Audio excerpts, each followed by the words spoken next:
So yun nga guys, no, magandang araw nga po sa ating lahat, at ngayong araw nga po ay dito kami ngayon sa Anahaw Cemetery, Ojongan, Romblon para magkabit ng tubular gate and tubular window gate dito sa mausoleo.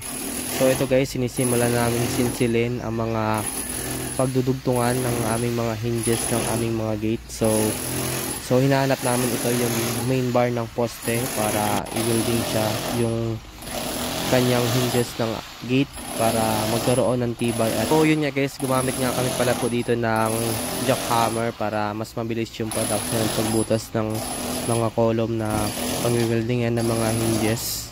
At so ito na guys yung kinalabasan nung pag-install namin ng gate at window gate na tubular. So ito na yun guys, based on sa prepared design ng may-ari at based on sa request din nila. At so yun lamang guys, at maraming salamat.